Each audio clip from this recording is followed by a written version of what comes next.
Hoje nós vamos falar sobre o grande conflito cósmico. Grande conflito cósmico. Se nós não entendermos, não tivermos uma visão macro do conflito, a gente não vai entender o plano da redenção. Tem uma ilustração muito usada, talvez a maioria conheça, mas ela é tão boa que eu vou repeti-la. Que uma pessoa chegou numa construção e perguntou para a primeira pessoa que estava ali assentando tijolos, né? Primeira pessoa que estava trabalhando, e perguntou: o que você está fazendo? Ele falou: estou assentando tijolos. Aí para uma segunda pessoa ele falou: o que você está fazendo? Ele falou: estou erguendo uma parede. E para uma terceira pessoa ele perguntou: o que você está fazendo? Eu estou construindo uma grande igreja. Os três estavam fazendo a mesma coisa. Mas que visão eles tinham do trabalho? Um estava simplesmente assentando um tijolo. Outro já estava fazendo uma parede, tinha uma visão um pouco maior. E outro tinha uma visão macro, estava construindo uma igreja. Se você é adventista do sétimo dia e está só assentando tijolo, é uma pena. Se você é adventista do sétimo dia e está só erguendo uma parede, ainda é uma pena. Você precisa ter uma visão da igreja que você está construindo. Tem uma visão macro. Por que você é adventista do sétimo dia? Por que Deus te chamou para estar aqui hoje? Nesta geração, neste tempo? Não foi por acaso. Que o Senhor nos ajude, através do seu Santo Espírito, a compreender essa mensagem. Eu sou apenas o carteiro. Eu não produzi essa mensagem. Eu só estou entregando essa mensagem. Eu preciso dela tanto quanto vocês. Que o Senhor nos ajude a absorvê-la, a internalizá-la e vivê-la.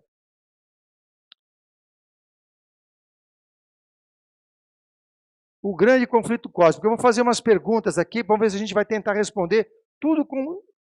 Todas as respostas, elas têm fonte inspirada. 5 perguntas. Uma grande guerra começou contra o quê? Onde começou? Até quando durará? Quem está envolvido? E como saber de que lado estou? É importante saber as respostas dessas perguntas? Vamos lá. Uma guerra começou contra o quê? Contra o que começou uma guerra? Onde começou? Até quando durará? Quem está envolvido? E como saber de que lado estou? Agora que eu vi que tem uma tela ali, obrigado. Não preciso ficar virando o pescoço. Vamos lá.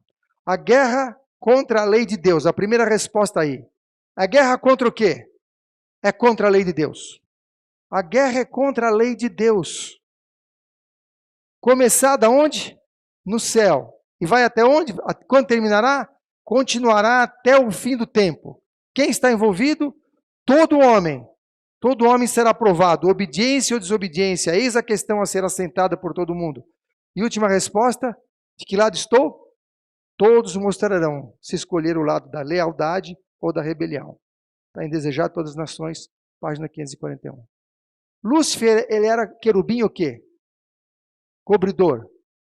Irmão, não está muito alto o som da voz? Será que dá para baixar um pouquinho? Tá bom? Vocês estão ouvindo bem aí? Tá, obrigado. Porque eu moro no mato, então para mim o volume sempre é muito alto. Tudo na cidade é muito alto. Eu fico um pouco preocupado se não estou incomodando os irmãos com um alto volume. Mas obrigado, acho que ficou bom agora. Lúcifer era querubim, o quê? Cobridor de quê? Cobridor da lei de Deus. Ele era o responsável pela lei de Deus perante o universo. Ele que explicava a lei de Deus. E ele começou uma guerra justamente contra aquilo que ele era mais reconhecido. Se você tiver um amigo que trabalha num alto posto dentro do banco, esse amigo liga para você e fala: olha, tira o dinheiro que o banco vai quebrar. O que é que você faz? Você corre lá, porque é uma pessoa de confiança. É a pessoa que está lá dentro. Você acredita naquilo que ele fala. Lúcifer estava diretamente ligado ao trono de Deus. E quando ele falou com os anjos: olha, está tendo problema aqui dentro. Eles acreditaram. Foi tão forte a influência que ele levou quase metade dos anjos para o lado dele. Depois, alguns voltaram, ele ficou com 1/3 dos anjos. Então essa guerra começou no céu. Ela não é um problema da terra, irmãos, é um problema universal. E ela vai continuar até o fim, quando o mal for erradicado. E todo homem será aprovado. E qual é a prova? Qual é a prova? A prova não é fé, irmãos.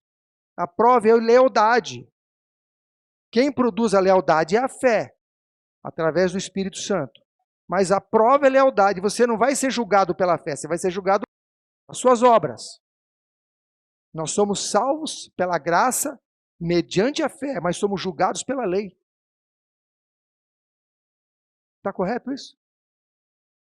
Como é que eu posso julgar, irmão, pela sua fé? Eu não vejo a sua fé, mas as suas obras eu vejo. O universo não consegue enxergar a sua fé, mas consegue enxergar as suas obras. Deus já sabe tudo. Ele não precisa nem de julgamento. Mas ele tem que prestar contas para o universo. Não é que tem. Ele se propôs a prestar contas para o universo, então ele tem que mostrar fatos.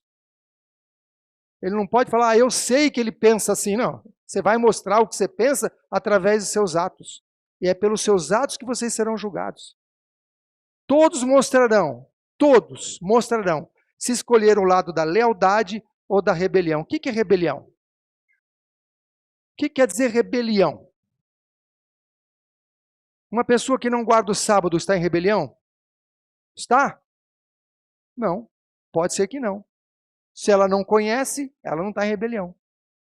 Vocês estão entendendo a diferença? Rebelião é saber o que é certo e escolher fazer o que é errado. Isso é rebelião. Então, pessoas que não guardam o sábado podem não estar em rebelião, porque não sabem que é para fazer isso. Ter 3 mulheres, 4 mulheres, 5 mulheres é rebelião? Ih, agora ninguém falou nada. Depende do país que ele mora. Se ele mora na Arábia, isso é permitido, é legal, é normal. Aqui não pode. Se isso é aqui, está em rebelião.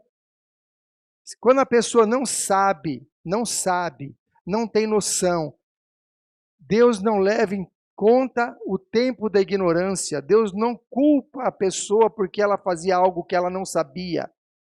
Mas aquele que sabe a verdade e escolhe o erro é rebelde. Pode ser na mínima coisa, irmão. Pode ser numa coisinha pequena. Você sabe o que é certo, faz o errado, é rebelião. Sabia que algumas pessoas no céu perguntarão para Jesus, Senhor, o que é isso nas suas mãos? Que sinais são esses? Por quê? Nem souberam da morte de Jesus. E o que Deus fez a respeito? O que Deus fez a respeito desse problema que começou no céu, dessa guerra? O que ele fez? Irmãos, Deus poderia ter acabado com o problema antes mesmo dele surgir. Como Deus sabe o futuro, ele podia ter eliminado Lúcifer ou nem ter criado Lúcifer. A prova do grande amor de Deus é a criação de Lúcifer. Ele podia estar criando os anjos, e esse aqui vai dar um problema tão sério para mim, não vou criar. Mas sabe como é que chamaria isso neste mundo corrupto? No nosso mundo, sabe qual o nome que se daria para isso, irmão? Não sei se tem algum advogado aqui. Tem algum advogado? Tem alguém da área de jurídica? Não tem? Uso de informação privilegiada. Isso é crime. Se eu sou presidente, eu sou seu funcionário do Banco Central e sei que segunda-feira o dólar vai dobrar de preço. Aí hoje eu compro todo o dólar que eu consigo. Isso é crime. Porque eu sei de uma informação que os demais não sabem e eu me beneficio dela. Se Deus tivesse deixado de criar Lúcifer, porque ele ia dar um problema para o universo, ele teria feito uso de informação privilegiada. Ninguém ia saber. Mas Deus não trabalha por aparência, não trabalha para os outros, ele é.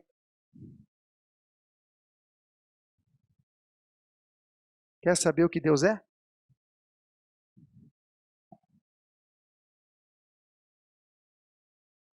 Dois livros muito conhecidos aqui, Patriarcas e Profetas e Reis. Perdão, e Grande Conflito.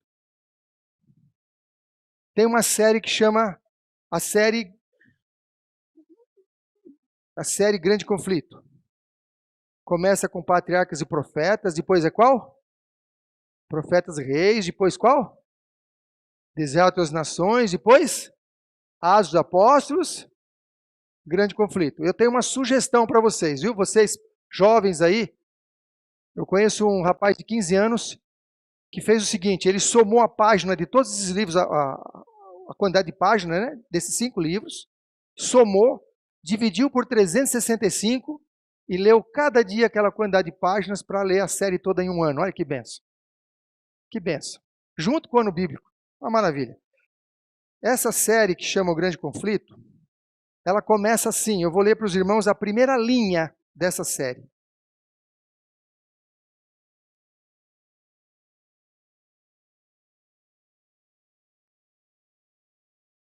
Eu acho que eu vou precisar de óculos.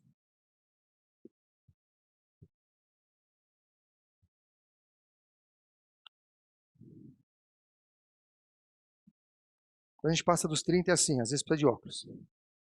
Primeira linha da série, O Grande Conflito, Patriarcas e Profetas. Olha como é que começa o grande conflito. Deus é amor. Como é que começa? Deus é amor. Sua natureza, sua lei são amor. Agora vamos pular toda a história e vamos lá para o finalzinho. O último parágrafo do grande conflito. Vamos ver como é que termina esse grande conflito. Último parágrafo. O grande conflito terminou. Pecado e pecadores não mais existem. O universo inteiro está purificado. Irmãos, esse parágrafo me arrepia de ler. É coisa maravilhosa. Uma única palpitação de harmonioso júbilo vibra por toda a vasta criação. Daquele que tudo criou emanam vida, luz e alegria por todos os domínios do espaço infinito. Desde o minúsculo átomo até o maior dos mundos, todas as coisas, animadas e inanimadas, em sua serena beleza e perfeito gozo, declaram que Deus é amor. O grande conflito, irmãos, começa com Deus é amor e termina com Deus é amor. Deus permitiu a entrada do pecado no universo por amor. Nós vamos estar isso pela eternidade, a gente não compreende isso. Pensando da forma humana, seria mais fácil fazer assim, nesse mundinho aqui, e resolver o problema.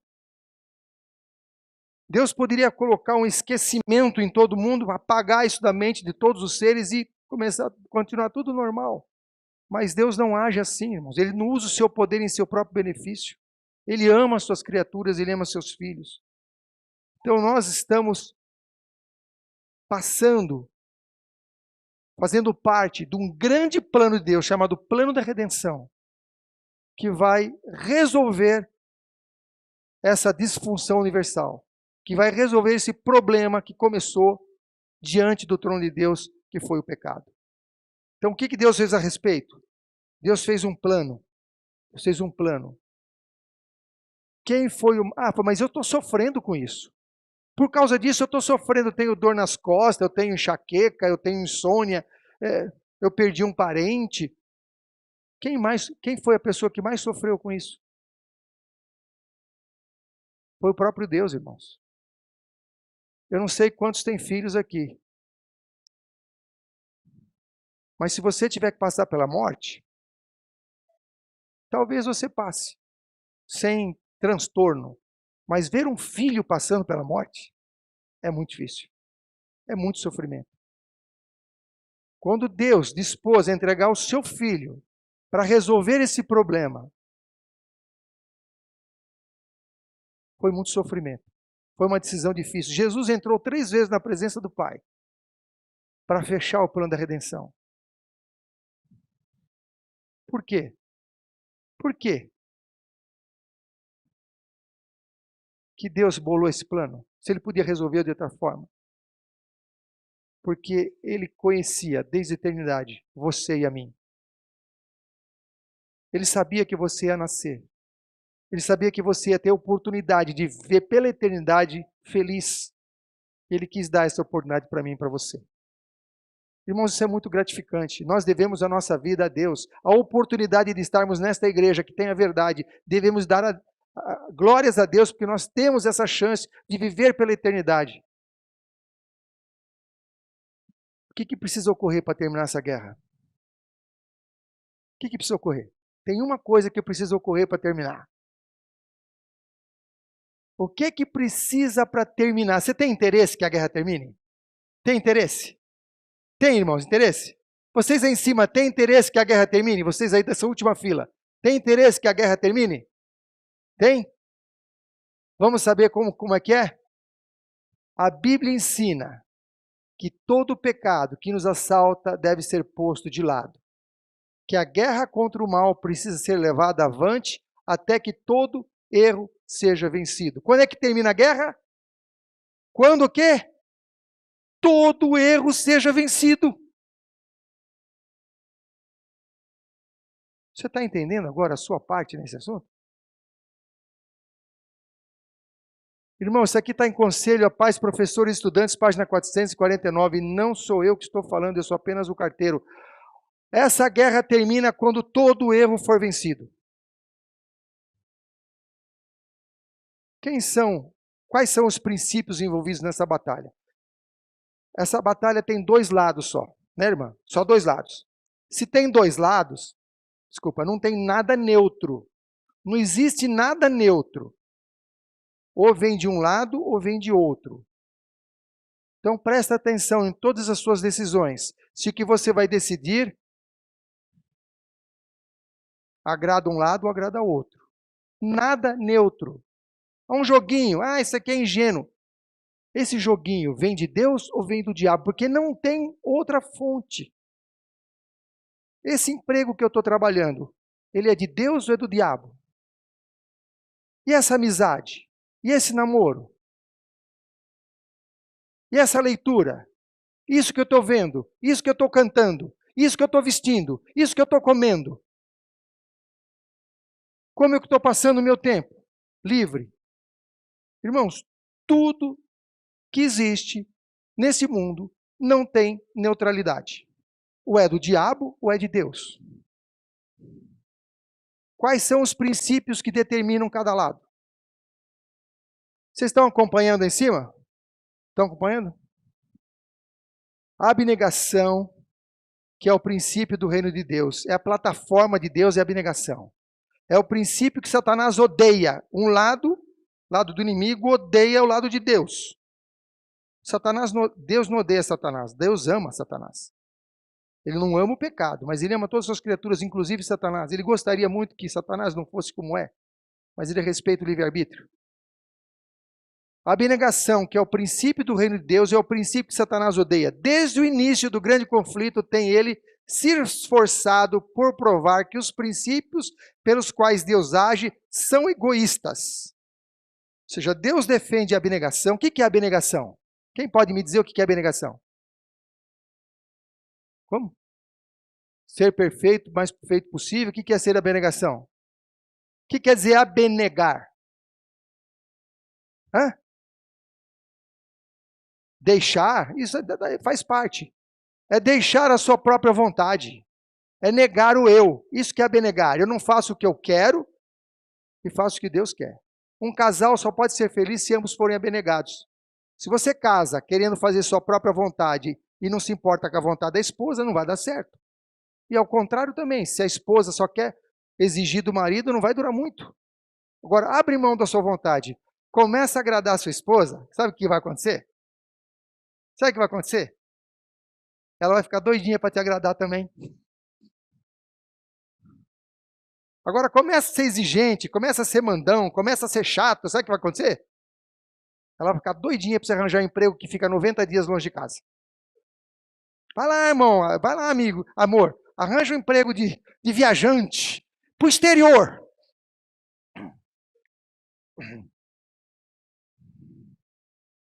Então, a abnegação é o princípio do governo de Deus. O que Jesus falou em Mateus 16, 24? Vocês querem me seguir? O que vocês fazem?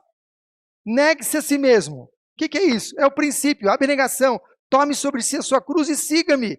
Esse é o princípio do governo de Deus, é a abnegação. Qual que é o princípio do governo de Satanás? Egoísmo. Não sei, eu imagino que vocês não assistam isso, mas quem já assistiu em alguma vez, vai lembrar que nos filmes da Disney, sempre, todos eles, aparece uma frase. Siga o quê? Siga o seu coração, agrade a você mesmo. Faça a sua vontade. Esse é o princípio do reino de Satanás. Seguir o seu coração. Satisfazer a você mesmo. É o princípio da psicologia hoje. Seja feliz você. Você tem que ser feliz. O princípio do reino de Deus é faça o outro feliz. Isso aqui está no livro Educação, página 154. A abnegação é o princípio do reino de Deus. E qual é o argumento do inimigo? O inimigo tem um argumento e não é fraco, viu? Não é fraco. E ele enganou 1/3 dos anjos. Anjos sábios, poderosos, inteligentíssimos, glorificados. E ele conseguiu enganar 1/3. Imagina nós, fraquinho, mortal, sabemos nada. E a gente acha que não vai ser enganado. Satanás apresenta a divina lei de amor, a lei de Deus é chamada lei de amor, como uma lei de egoísmo. Declara que nos é impossível obedecer aos preceitos. Está em Desejados das Nações, página 12. O que ele fala? Olha, é impossível obedecer à lei de Deus. É muito difícil. Deus é muito exigente. Siga o seu coração. Ele não vai ligar. É uma coisinha pequena. É só de vez em quando. Deus não vai ligar para isso. Jesus morreu em seu lugar. A graça te basta. Ele usa argumentos bíblicos. Sempre usou argumentos bíblicos. Para Jesus, ele usou argumentos bíblicos. Para nós, ele usa também. Pega textos descontextualizados e vem com a sua conversinha de não se preocupe, no final, Deus te aprova. Tem gente pior. Você é bom, você não mata ninguém, não rouba, não fala mal dos outros. Você está bom, não precisa mais nada. Satanás apresenta a lei de amor como uma lei de egoísmo. Sabe por quê? Por quê? Porque quer te enganar. Por que chama lei de amor? Por que os 10 mandamentos são chamados de lei do amor? Os pais que têm filhos, estou vendo 2 menininhas aqui lindas, aqui, ó. Essas 2 pequenas aqui. Elas podem fazer tudo o que querem, irmã? Não? Só deixa ela brincar com faca? Não. E com explosivo? Não. E com veneno? Por quê, irmã? Por que você está tolhendo a liberdade das meninas? Ah, porque elas correm risco. Você vai deixar a criança brincar com explosivo, com veneno, com... Não vai. E a criança quer, e você fala não. E a criança chora, você fala não e acabou. Não pode. Porque você sabe que seria prejudicial a ela essas coisas. Deus, quando nos coloca uma lei, é para nossa felicidade. Quando ele fala assim, não adulterarás, não é só para você não adulterar, é para que você não seja vítima do adultério. É tão ruim ser traído. Quando ele fala assim, não minta, não é só para você não mentir, é para que outros não mintam para você. Que coisa desagradável é alguém mentir para a gente. E assim vai, a lei de Deus é uma lei de amor, é uma lei para preservar a felicidade. Vindo para cá, irmãos, nós pegamos um pequeno trânsito. Pequeno trânsito. Eu imagino sem sinal, sem sinais de trânsito, sem semáforo, sem placas, como é que seria? Acho que eu estaria enroscado lá até agora. Já com essas normas de trânsito, já tem dificuldade, imagina sem elas. As leis são para dar ao universo uma direção segura. Filhos, andem por aqui que vocês vão ser felizes. Andem por aqui que vocês vão viver eternamente. A quem o inimigo quer enganar? Quem que você acha que o inimigo quer enganar, irmã? Ele quer enganar o povo de Deus. Porque os que estão enganados já estão enganados. Ele não precisa enganar quem já está enganado. Ele quer enganar o povo de Deus. Ele quer enganar você e a mim. Satanás está constantemente, não é de vez em quando, tá? Não é só no sábado à noite, é constantemente procurando enganar os seguidores de Cristo. Ele quer enganar os seguidores de Cristo, porque os outros já seguem a ele, ele não precisa enganar. E qual é o engano? Seu fatal sofisma de que é impossível vencer. Esse é o engano fatal. Sofisma quer dizer engano. Ele quer enganar com a ideia falsa de que é impossível. Não, é impossível. Não dá. Jesus já venceu no seu lugar. Não se preocupe. Agora é só crer nele e continua rio abaixo. Você vai ver onde você vai cair rio abaixo. Lá na cachoeira que leva para o inferno. Tem que ser rio acima. E esse rio acima, irmãos, não é pelas próprias forças, é pelo poder de Deus. É pela graça de Cristo e no poder do Espírito. Mas se for rio abaixo, não tem jeito. E quem que escolhe para onde ir? É o homem que escolhe. Deus não força ninguém. Ele fala assim, Romanos 6,16. Como é que é? Romanos 6,16? A quem vos oferecerdes como servos, está escutando aí? Essa é importante. A quem vos oferecerdes como servos para servir, desses sois servos. Outra tradução diz escravos. A quem você se oferece como escravo, porque escravo você vai ser sempre, ou de Deus ou do diabo. A quem você se oferece como escravo ou como servo para servir, desses sois servos. Ou da obediência para a justiça, ou do pecado para a morte. Então não tem jeito, é você que escolhe. E Satanás falou, filho, é impossível vencer, nem adianta tentar. Então vem para o meu lado aqui, vem para aqui que é mais tranquilo. Aqui você pode errar à vontade, tá tudo bem. Você fica aí dando desculpinha para você, se justifica, tem um monte de justificativa. Ó. Eu tenho aqui 1 quilo de justificativa para você escolher. Sempre é o outro, desde Adão foi assim, foi a mulher que me deste. Imagina só, o cidadão abriu mão da vida eterna por amor a Eva. Momentos depois, estava botando a culpa nela. Olha como mudou, o pecado transtorna tudo. Ah, foi ela que me deu do fruto. E aí quando Deus perguntou para Eva, o que ela falou? Ah, foi a serpente, quem criou a serpente? Ah, então a culpa é sua.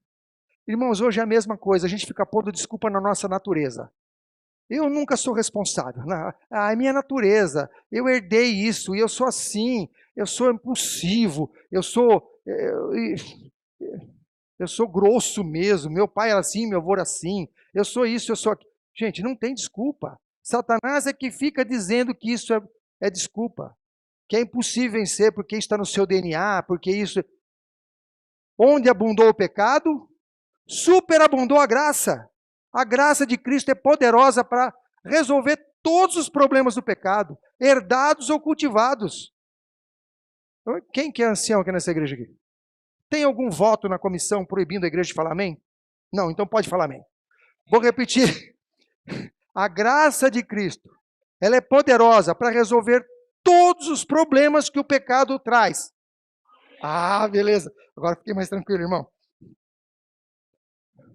Como resolver o impasse? Agora, olha só o impasse. Deus fala que é possível vencer, que a sua lei é boa, é uma lei de amor. O diabo fala que a lei de Deus é egoísta, que é impossível vencer. E agora? Como é que resolve isso? São dois lados em litígio, dois lados brigando, dois lados em guerra. Um lado fala que é impossível vencer, e outro lado fala, não, eu fiquei apaixonado hoje, aqui de manhã, fiquei vibrando quando o irmão Josué leu Judas 24. Ele estava bem aqui agora há pouco, não está mais. Judas, olha só o que ele leu. Eu falei, nem combinei nada com ele, mas o Espírito Santo é uma benção. Ele já vai abrindo o caminho, né? Ele vai preparando os corações. Olha o que ele leu aqui, Judas 24.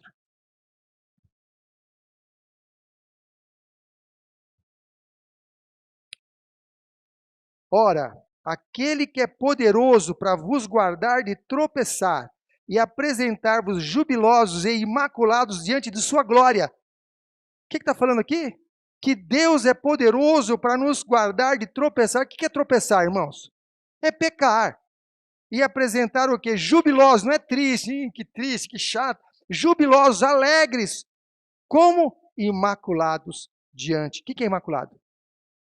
Sem mancha. Quem é poderoso para fazer isso? O Mauro? Não. O Josué? Não. Deus é poderoso, com o consentimento meu e seu, porque ele não age arbitrariamente. Se você falar, Senhor, eu entrego a Ti a minha vontade, opera em mim o querer efetuar, é o que Deus mais quer fazer. Fiquei feliz também com o hino que ele escolheu para cantar. O Josué, acho que ele nem me conhecia, né? Eu nem conhecia ele. Olha o hino 210 que ele escolheu. Segunda estrofe. Em sua graça tenho sim poder para triunfar. O Espírito Divino em mim me livra de pecar. Está aqui no inário, nós cantamos hoje isso, irmãos. Eu não estou inventando isso. Isso nós acabamos de cantar. Esse hino foi escrito por alguém que morreu em 1915, na mesma data que Ellen White, mesmo ano. Em sua graça tenho sim poder para triunfar. O Espírito Divino em mim me livra de pecar. Há perdão, poder e paz, e graça e luz, e amor gentil, em Cristo a fonte de prazer. A Ele demos glórias e honras mil. Amém? Irmão, a fonte de poder é Cristo. E Cristo não é fraco. Cristo é poderoso muito mais que o inimigo. E se o inimigo quer que você peque, quem é que quer que você não peque? E quem é mais forte? E qual é a desculpa que eu tenho para pecar, irmãos? O Espírito Divino em mim me livra de pecar. Não sou eu, é o Espírito em mim. O que nós cantamos no verso de Gálatas 2:20? Aliás, eu chamo esse verso do Cristão 220. Tem algum eletricista aqui, não? Eletricista? Oh, irmão, eu amo essa área, viu? Eletricista, muito legal. Energia é um negócio muito fantástico. Um dia eu vou inventar a transmissão de energia sem fio. Vai revolucionar o mundo. Eu acho que está perto. Tem a corrente 110, voltagem 110. É uma fase e esse é o cristão da Laodiceia. Esse é aquele que vai na igreja de manhã, é fase. Aí vai na balada à noite, é o neutro. É aquele que, né, fala uma palavra boa e uma ruim. É o que está indo lá mais ou menos. Faz uma coisa certa ou está errada. E vamos levando. É o cristão 110. Agora tem o cristão 220. Duas fases, né, irmão? Duas fases. Segura na mão de Deus, as duas mãos na mão de Deus. Esse é o cristão 220. O que é que está escrito lá? Já estou crucificado com Cristo. E a vida que agora vivo na carne, vivo na fé do Filho de Deus, o qual me amou e se entregou a si mesmo por mim. Cristo vive em mim. Já estou crucificado. Cristo vive em mim. Agora eu pergunto para você: Cristo peca? Cristo peca? E se ele vive em você, ele vai pecar? Então o que acontece conosco? Sabe o que acontece conosco? A gente expulsa Cristo do coração para fazer a nossa vontade. Hoje eu estava falando no carro com o meu amigo Eliandro. A guerra é contra o eu. A batalha é aqui dentro. O campo de batalha é a nossa cabeça. Satanás quer que você faça a sua vontade. É só isso que ele quer.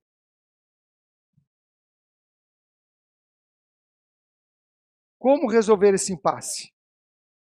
Satanás falando que é impossível vencer, e Deus, nós vimos no hino, no inário, no hino, na Bíblia, em muitos lugares, 200 lugares tem promessa de vitória. E Deus falando que é possível vencer. Como é que resolve esse impasse?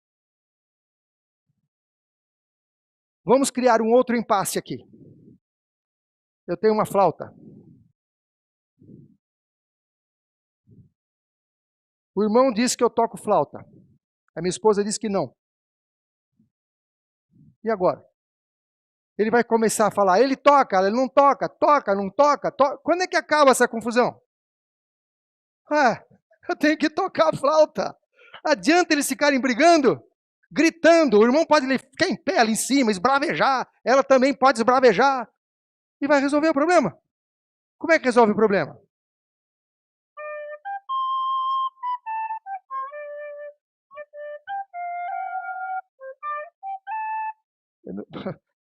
Com a música é melhor. Por favor.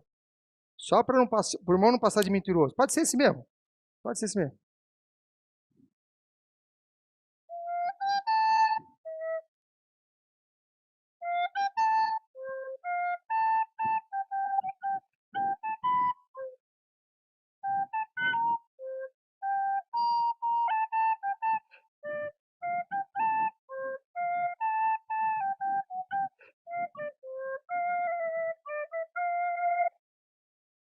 Malemar, né? Não sou um profissional, mas tocar, toco. Acabou o problema? Não desmoralizou. Eu não estava preparado para isso. Resolvi mostrar isso agora. Não tinha pensado nisso, mas tudo bem. Mas deu para ilustrar. A ilustração é o seguinte: Deus, não adianta ele ficar esbravejando para o universo que a lei deles pode ser guardada pelos filhos de Adão, pelos caídos. Ele precisa de quem? Ele precisa de quem para resolver esse problema? Quem que ele precisa? Quem, irmãos? De mim! De você! Para tocar flauta para o universo. A obra de Cristo e a de todos os que adotam o seu nome. Você adota o nome de Cristo? Você chama de cristão? Você adota o nome de Cristo. Tem por fim refutar esta pretensão de Satanás. Livro Educação, página 54. A obra de Cristo foi a vida de Cristo aqui nessa terra, é a obra dele lá no céu. E de todos, ou seja, de mim e de você, tem uma finalidade. Qual é?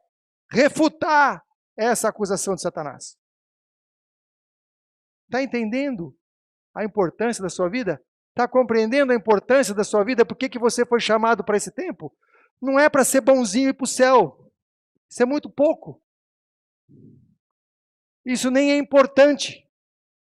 Isso é efeito colateral da salvação. O importante é glorificar o nome de Deus. Vocês lembram de Moisés? Quando desceu do monte? Com as tábuas de lei da lei de Deus na mão? E viu o povo em orgia? Quebrou as tábuas da lei de Deus? Derreteu o bezerro de ouro? Estavam todos adorando. Dirigidos por Arão, misericórdia. Estavam todos adorando. Ele derreteu o bezerro de ouro. Fez aquele ouro em pó. Pôs na água. Deu para o povo beber. Por quê? Por que ele fez aquilo? Sabe, irmão? Por que o povo bebeu água com ouro misturado em pó? Vocês sabem que ouro não é digerível. Onde estava o ouro no dia seguinte? Aonde estava o ouro no dia seguinte? Nas fezes. Para eles entenderem onde estava o Deus que eles estavam adorando. Aquele era o Deus. Não valia nada. Mamon. Corremos o risco de adorar ao mesmo Deus, viu, irmãos? A gente não vai adorar o bezerro de ouro, mas a gente adora o ouro. Se mata por ele. O problema é o mesmo. Aí Moisés foi para sua barraquinha, ficou 40 dias em jejum, já tinha ficado 40 dias em jejum lá no monte, ficou mais 40 aqui. Clamando a Deus pelo povo, o que ele dizia? Senhor, não destrua o teu povo, risca o meu nome do livro da vida, mas não faça isso. Por quê? Ele diz o porquê. Por quê? Qual era a razão? Qual era a razão? Irmãos, por que Moisés pediu para Deus riscar o seu nome do livro da vida? Qual era o motivo? Como é que é?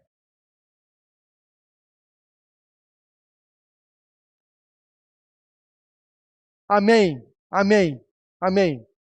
O que vão dizer as outras nações sobre o teu nome? Que o Senhor tirou o povo do Egito, não conseguiu colocá-los na terra prometida e matou eles no deserto. Qual era a preocupação de Moisés? Com a glória de Deus, com a honra do nome de Deus. Por que o cântico dos 144.000 chama Cântico de Moisés e do Cordeiro? Porque os 144.000, e eu creio que alguns estão aqui, terão esse mesmo perfil. Terão a honra de Deus acima da sua própria salvação. Irmãos, quando a gente tem noção da nossa missão, tem noção da importância da nossa vida para provar a honra de Deus perante o universo, o que Deus pede para a gente fica muito pouco. Senhor, só isso? Isso é muito pouco. O que queres que eu faça? Que mais, Senhor? Moisés colocou a sua vida, a vida eterna, em jogo para glorificar Deus. O que você está disposto a colocar? O que você está disposto a tirar da sua vida? É uma coisinha que te segura? É um artigo alimentar? É uma relação? É um estilo de vida? É a preguiça de ler? É o sono que não te deixa orar? Plano da redenção. Deus deu um plano para nós maravilhoso. Esse plano está explicado no santuário. O Odair vai falar sobre isso. Vai mostrar a maquete do plano da redenção. A única doutrina da nossa igreja adventista que é exclusiva é a doutrina do santuário. Todas as outras doutrinas, outras igrejas têm, inclusive sábado, tudo. Batismo, mortalidade da alma. As outras igrejas têm isso. Santuário é só a nossa igreja. Amém?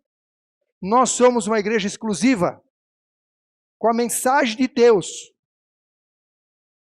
Precisamos estudar essa mensagem. Irmão, se você não conhece o plano da redenção, estude. Se você não conhece o santuário, o ritual do santuário, estude. Ali mostra em detalhes o plano da redenção. Está terminando. Eu acho que esse é o último slide. Desde os dias da eternidade, o Senhor Jesus era um com o Pai. Era a imagem de Deus, a imagem de sua grandeza e majestade, o resplendor de sua glória. O que era Jesus? Resplendor da glória de Deus. Foi para manifestar essa glória que ele veio ao mundo. A gente acha que Jesus veio ao mundo para salvar a gente. Veio, mas não é o primeiro plano. Em primeiro plano, ele vem resolver um problema do universo. Que foi o quê? Manifestar a glória de Deus. Porque o nome de Deus foi vituperado. Deus foi tido como egoísta, como arbitrário, como injusto. E ele veio provar que isso era mentira. Foi para manifestar essa glória.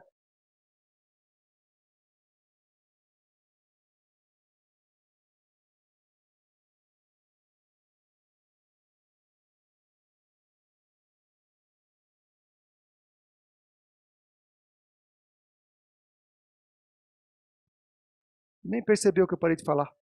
Olha lá, aqui, ó. Liga aqui, obrigado. Fica ligado, se vocês perderem isso, vocês podem perder muito na vida. Aproveite esse tempo para se conectar com a palavra de Deus, meu filho. Não perca essa oportunidade. Eu gosto de vocês, por isso que eu estou falando. Era mais fácil eu não me importar.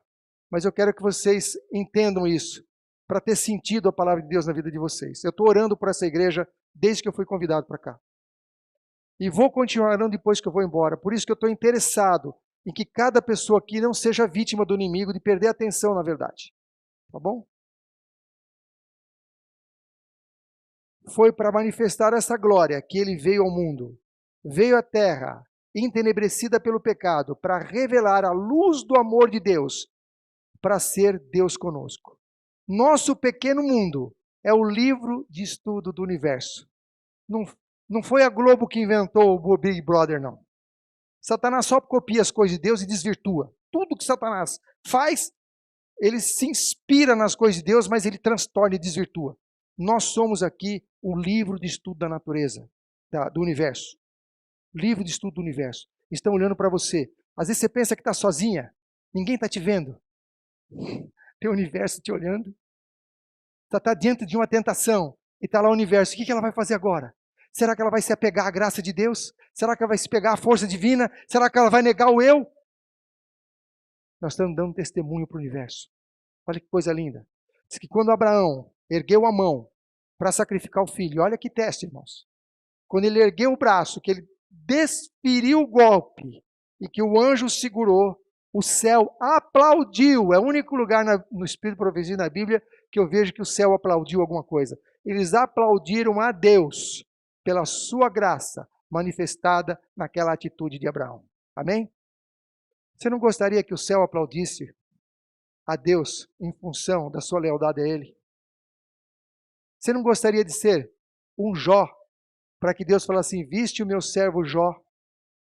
E coloca o seu nome nessa frase, eu não sei como vocês chamam, mas viste o meu servo Ricardo, viste o meu servo Josué, viste o meu servo André, viste o meu servo Felipe, e Deus falando com um sorriso até as orelhas, viste, olha, ele está lá no mundo corrompido, ele está lá naquela cidade de Itapevi, corrupta, cheia de bandidos, cheia de problemas, mas ele é fiel, ele é reto, justo, temente a Deus e se desvia do mal. Ele representa o meu caráter. Ele está provando para o universo que a minha lei é boa. Ele está provando para o universo que eu sou justo. Olha lá, que legal, como é bom ter esse filho. Ele é infiltrado no reino de Satanás, mas ele é meu servo. Você quer ter seu nome falado pelos céus assim? Gostaria de ter? Eu vou fazer um desafio para vocês, e com isso eu encerro a nossa palestra de hoje. Eu vou propor, é um desafio, ninguém é obrigado a aceitar. Eu gostaria que todos aceitassem. Você pode pedir para o pessoal lá prestar atenção no desafio? Isso. Presta atenção aqui no desafio. Não sei o que vocês estão fazendo aí, mas presta atenção em mim agora, por favor. Não sei que eles estão olhando, que eles ficam com a cabeça para baixo. Presta atenção aqui em mim. Um desafio para a semana. Irmãos, é muito importante que a família sente junta. Mesmo os filhos mais crescidos, se eles são solteiros ainda, eles devem sentar do lado dos pais. Pai, mãe, filho, filha, tudo juntinho. Porque aí o pai vigia o filho. Se fica grupinho de jovem para lá, assim, para lá, não funciona. Amizade é em outro momento. Agora é hora de culto a Deus. Não é amiguinha com amiguinho, é família. Famílias juntas. Eu dou essa sugestão para essa igreja, que vocês sentem em família. Entendeu? Bom, o desafio é o seguinte. Uma semana de jejum. Eu queria propor a partir de hoje, uma semana de jejum. Jejum total.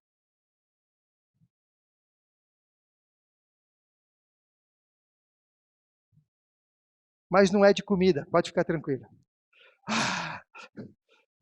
É um jejum muito mais difícil que comida. Muito mais difícil. Se fosse de comida, irmãos, eu acho que muitos passariam. Mas é um jejum bem mais difícil que comida. Primeiro lugar, é o jejum mais difícil que eu já fiz na minha vida. Depois de 2 horas eu já tinha quebrado ele, no primeiro dia. É o jejum de crítica. Uma semana sem criticar. Nem o governo, nem o chefe, nem o pregador, e com isso eu me livro de uma porção de... Já me livro de uma porção de problema.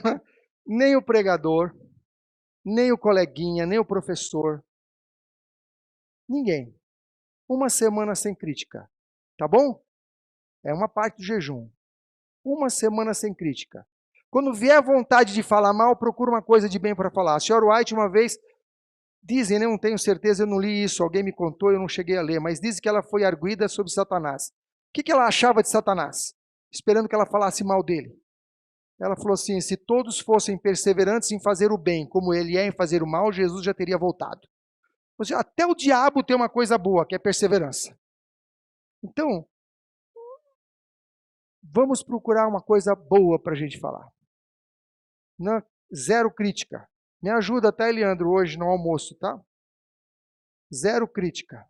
Segundo jejum, nada de carne, açúcar e doce durante a semana. Uma semana só, irmãos. Carne inclui peixe e frango, porque eles também não dão em árvore. Entendeu? Às vezes a pessoa fala carne e ele acha que é peixe. Não. Uma semana só. Uma semana. Uma semana. Se você fez a sua comidinha hoje, tem carne, congela. Comer arroz, feijão e chuchu, ninguém vai morrer. Uma semana não morre. Fica tranquilo. Uma semana sem carne, sem açúcar, sem refrigerante. Agora eu vou dizer uma coisa, vem o mais difícil agora. Se você achou que isso já estava difícil, agora vem o mais difícil. Uma semana sem música. Nenhuma. Nada, zero música. Nem hino, nada, sem música.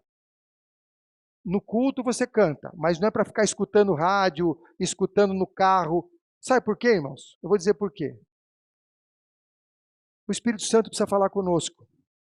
E se nós estamos constantemente escutando música, a gente não consegue escutar o Espírito.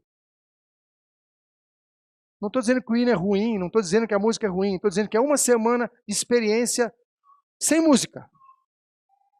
Canta na igreja, canta nos cultos em casa, mas nada de ficar pondo música enquanto faz as coisas, enquanto... Fique meditando para ouvir a voz do Espírito falar com você. Agora vem o pior de todos. Uma semana sem internet. Sem WhatsApp. Só você trabalha com isso. Se você não trabalha com isso, é diferente. Mas nada de navegar para entrar em chat, para entrar em fofoca do Facebook, para pôr a foto da unha, pôr a foto do cabelo, pôr a foto do cachorrinho fazendo lulu. Não, nada disso. Uma semana sem isso. Eu não sei quantos vão aceitar, irmãos, mas uma coisa eu sei. Aqueles que já fizeram isso, em outras ocasiões, no sábado à tarde, a gente faz uma sessão de testemunhos e as pessoas contam das maravilhas que tiveram durante esse jejum. Eu espero que o máximo de pessoas adiram a esse desafio. Então vamos recapitular? Sem crítica, fofoca inclui, viu? Fofoca, crítica. Sem carne e doce, sem música e sem internet. Só isso, 4 coisinhas, um jejum de uma semana, tá? Não, música só na hora do culto em casa, depois não. Só música na hora do culto, depois uma semana só. Como eu estou dizendo, irmãos, não sou contra a música, por favor, não vão dizer que o pregador foi... Não. É para a gente ter uma semana diferente na nossa vida, para a gente tentar se conectar com Deus. Você vai ver que estudando a palavra de Deus, orando, ficando com a mente desocupada do barulho das coisas, Deus pode falar com você, tá bom? Que o Senhor nos ajude a ser representantes de Deus, a darmos um espetáculo para o universo, um espetáculo que glorifique o nome de Deus, um espetáculo que Deus esteja honrado de tê-lo como servo e como filho, amém?